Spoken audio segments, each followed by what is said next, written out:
지금 일본 J리그 한 강호팀이 한국인 골키퍼 때문에 도시가 뒤집어졌습니다. 그리고 이 팀은 아시아 챔피언스리그 엘리트에 진출하기 때문에 울산, 강원, 서울 팬들도 요즘 한국 프로축구에는 없는데 일본에만 있습니다. 국내에서 이런 축구 콘텐츠는 오직 누구만이 한다? 열화만이 한다. 열화의 하늘축구 이야기입니다. 한국 프로축구에는 없는데 일본에만 있는 리그컵인 르방컵이라는 대회가 있습니다. 그렇다면은 이 르방컵은 어떤 걸까요? 한번 알아보도록 하겠습니다. 일본 축구의 리그컵 YBC 르방컵은 일본 축구 리그 J리그에서 운영하는 대회로 일본의 프로축구 연맹에서 하는 겁니다. 정식 명칭은 J리그컵입니다. 이 대회는 1992년 J리그 출범과 함께 시작이 돼가지고 역사도 굉장히 깊습니다. 그리고 스폰서는 일본 제과회사인 야마자키 비스킷 컴퍼니가 후원사로 있습니다. 그리고 야마자키라는 이 제과점이 르방이라는 비스킷을 주력 상품이거든요. 그래서 르방컵이라는 이름을 사용을 합니다. 한국의 K리그에는 현재 리그컵 형태의 대회가 없으며 리그 경기하고 FA컵만 진행이 되죠. 이에 비해 일본은 정규리그 1왕배 그리고 르방컵까지 포함한 총 3개의 축구대회를 운영을 하고 있습니다. 르방컵은 팀들에게 더 많은 경기 기회를 제공을 하며 팬들에게도 다양한 매력을 선사하는 대회입니다. 왜 그러냐고요? 일단 르방컵 같은 경우에는 우선순위가 J리그, 그 다음에 FA컵인 1왕배, 그 다음에 가장 밑인 르방컵이긴 하지만 르방컵에는 또 특별한 것이 있습니다. 바로 첫 번째, 후보 선수 및 유스 선수들에게 기회를 주는 거. 두 번째로는 겸사겸사 야마자키 제과에서 하는 비스켓 홍보를 굉장히 많이 합니다. 그래서 비스킷 시식회라든지 아니면은 야마자키 제과점에 나온 과자 이런 제품들 있죠. 장사를 굉장히 많이 해가지고 이 어린이들의 입맛을 공략을 하기 위해서 제과회사를 데려와서 리그컵을 진행을 하는 등등. 일본 같은 경우에는 이런 것만 봐도 유소년 축구 산업에 대해 굉장히 진심이다 라는 거를 알 수가 있습니다. 르방컵의 시스템에 대해서 소개를 해보겠습니다. 르방컵은 조별리그와 토너먼트 단계로 구성이 되는데요. FA컵이 텐노하이 1왕배의 차이점을 간단하게 말씀드리자면 이 텐노하이 같은 경우에는 일본에 있는 아마추어 대학교 팀들부터 일본 축구리그의 최상위권인 J1 리그까지 약 200여 개 가까운 팀들이 FA컵을 치러가지고 최강자를 가리고 우승을 한 팀 같은 경우에는 아시아 챔피언스 리그 출전이 기회가 주어집니다. 하지만 르방컵 같은 경우에는 아시아 챔피언스 리그 진출 여부랑은 관련이 없습니다. 아시아 챔피언스 리그나 클럽 월드컵에 진출한 팀들은 조별리그를 안하고 토너먼트 단계부터 참가를 합니다. 올해 같은 경우에는 가와사키 프론타레하고 휘셀 고베 그리고 요코하마 마리노스가 참가를 했죠. 그 다음에 클럽 월드컵에 참여하는 우라와 레츠도 4개 팀이 전부 면제를 받고 남은 J1 리그의 16개 팀들끼리 조별리그를 해서 8강전 해가지고 남은 4팀이 파이널 라운드에 진출한 이 4팀이랑 같이 파이널 라운드로 묶이면서 8강, 4강 결승을 통해서 우승팀을 결정짓는 굉장히 독특한 시스템을 갖고 있습니다. 그리고 이 시스템 같은 경우에는 시즌 내내 다양한 팀 간의 경쟁을 유지를 하고 리그 순위와 예고는 관련이 없이 모든 팀들에게 우승의 기회를 제공을 합니다.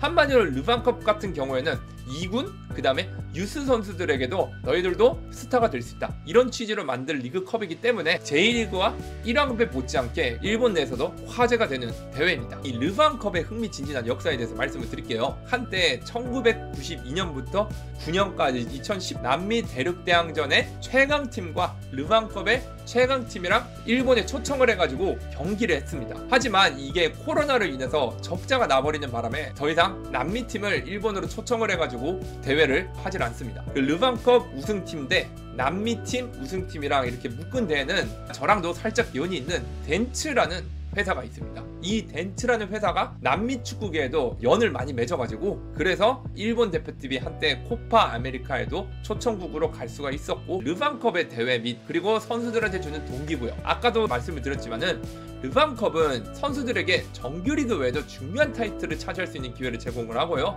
특히 21세 이하의 유스 선수라든지 정규리그나 1왕배에서 좀처럼 주전 보장 기회를 못 받았던 선수들이 마음껏 자신의 이제 재능을 뽐내는 대회장으로서 열리기도 해서 웬만하면 주력 멤버들을 잘 넣지 않습니다. 후보 선수들이나 유스 선수들에게도 많은 관중들에게 스포트라이트를 받는 또 다른 기회장을 마련을 함으로써 선수들이 나도 프로 선수구나 이런 거를 자각을 하면서 열심히 경기에 임하는 것들도 이제 주기 때문에 굉장히 재밌는 일들이 많습니다. 만약에 우승을 하게 된다면은 상금이 무려 15억 원입니다. K리그 상금의 무려 3배입니다. 준우승팀 같은 경우에는 5억 5천만에 5억 원을 줘요. K리그의 우승팀 상금이랑 동급입니다. 여기는 3, 4위전이 없거든요. 그래서 공동 3위로 이렇게 치고 2억 원 상당의 상금을 줍니다. 르반컵의 MVP에게는 약 1,000만 원, 야마자키 비스켓의 1년치 상품권을 받습니다. 뉴 히어로상 해가지고 이제 K리그로 치면 0플레이어 비슷한 거죠. 르반컵 한정 뉴 히어로상인 선수에게는 500만 원어치의 상금도 주고 야마자키 제과의 제품 1년치 상품권을 또 줍니다. 이런 상금하고 상을 이렇게 걸어놨으니 어떻게 동기부여가 안 될 수가 있겠습니까?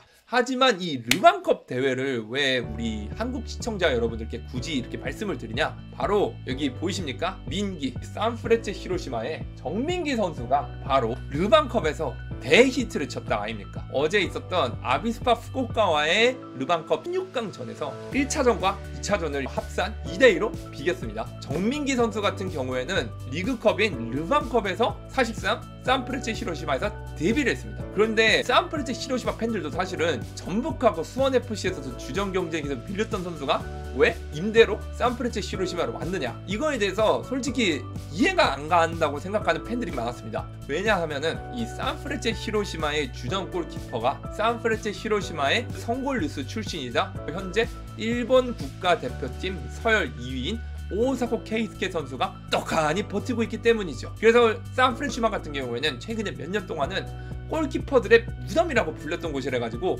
골키퍼들이 이적을 기피했던 곳입니다. 이런데 정민기 선수가 사실은 저도 임대로 히로시마를 갔다는 게 저도 납득이 안 갔어요. 그런데 고민을 해보니까 지난 시즌에 아시아 챔피언스 리그 2에 갔더군요. 그래서 아챔2에서 조별 예선이라든지 토너먼트전에서 정민기 선수를 쓰나 보다 싶었는데 히로시마가 부정 선수를 출격을 시키는 바람에 싱가포르의 라이언시티한테 볼스패를 당하고 아주 불명예스럽게 ACL2 8강전에서 떨어지게 되었죠. 그것 때문에 정민기 선수의 산프레체 히로시마 1군 무대 데뷔가 생각보다 굉장히 늦어졌습니다. 그러면서 선수들 사이에서는 잊혀진 선수이긴 하는데 오사코 선수의 백업 멤버로 벤치에는 맨날 앉아있으니까 히로시마 팬들도 이러는 거야.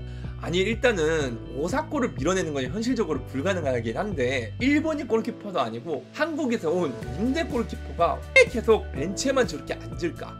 그러다 보니까 항상 히로시마 팬들한테는 미스테리인 그런 선수였습니다. 오사코 선수가 르반컵이 열렸던 이 기간에는 지금 일본 월드컵 최종 예선 소집이 돼서 없습니다. 그런 기회에 정민기 선수가 기회를 받지 않겠습니까? 그래서 정민기 선수가 아비스파 후쿠오카와의 르반컵 16강전 1차전, 2차전을 뛰고 승부차기까지 갔습니다. 2대2 10분 연장 혈투에. 그런데 이게 어떻게 된 걸, 정민기 선수가 또 PK에 강하잖아요. 이 절체절명의 순간 아비스파 후쿠오카의 5번째 키커가 페널티킥을 차는데 정민기 선수가 정확하게 방향을 예측을 하고 빵! 몸을 날려버립니다. 히로시마 홈에서 그것도 연장 혈투에 정민기 선수가 이 PK에서 말도 안 되는 선방을 보여가지고 지금 정민기 선수의 주가가 갑자기 폭등을 하고 저의 트위터를 포함해서 제가 4달 전에 올렸던 유튜브 영상이 갑자기 알고리즘이 터지기 시작을 했어요. 지금 정민기 선수의 유니폼이 불진하게 팔리기 시작을 했다고 합니다. 여론을 보기 위해서 트위터에 반응을 한번 읽어보도록 할게요. 정민기 선수 PK 선방 고맙습니다. 오늘 저녁은 돌솥 비빔밥을 시켰습니다. 민기님 정말 후끈후끈하고 텐션이 높아서 정말 좋았습니다. 마지막에 슈퍼 세이브, 올 한 해 소리 지를 거 다 질렀다. 르반컵 이번에 16강전에서의 첫 출전에도 불구하고 이렇게 든든한데 히로시마에 영주권을 좀 주지 않겠어요?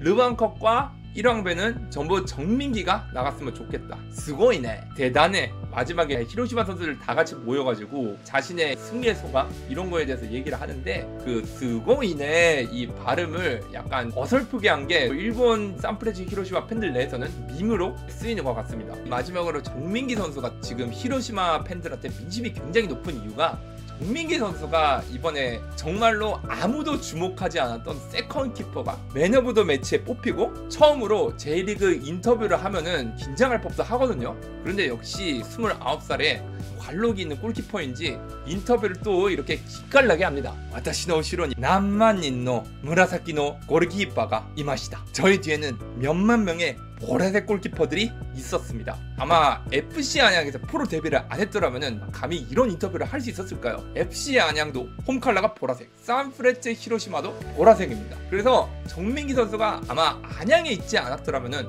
이런 류의 인터뷰를 할 수 있을지는 미지수입니다. 작살나는 인터뷰 스킬을 보여줌으로써 완전히 지금 분위기가 장난이 아닙니다. 정민기 선수에 대한 민심이 떡상을 했어요. 그래서 이렇게 본인이 한때는 전북 현대에 가가지고 좀 안 좋은 일이 많았고 한동안 기회가 많이 주어지는 않았지만 정말 일생일대 한 번쯤은 누구나 기회가 온다 그러잖아요. 정민기 선수는 이 기회를 본인의 커리어의 변곡점을 살려가지고 막 치고 올라가는 이 모습 때문에 해외에서 뛰는 한국인 선수들의 이런 활약을 보면서 인생이 이렇게 저점도 있고 고점이 있는데 저점에 있던 정민기 선수가 그래도 산프레체 히로시마에서 계속 존버하고 차차차차 성장해가지고 이런 말도 안 되는 PK 선방을 할 수 있지 않았나 생각이 듭니다. 지금 세계적으로도 지금 쉽지 않은 이런 상황들이 많은 것 같은데 정민기 선수의 일화를 보면서 이렇게 꾸준히 준비를 하다가 아무도 주목하지 않을 세컨 키퍼가 이런 대회에서 영웅이 되고 맨 오브 더 매치에 뽑히고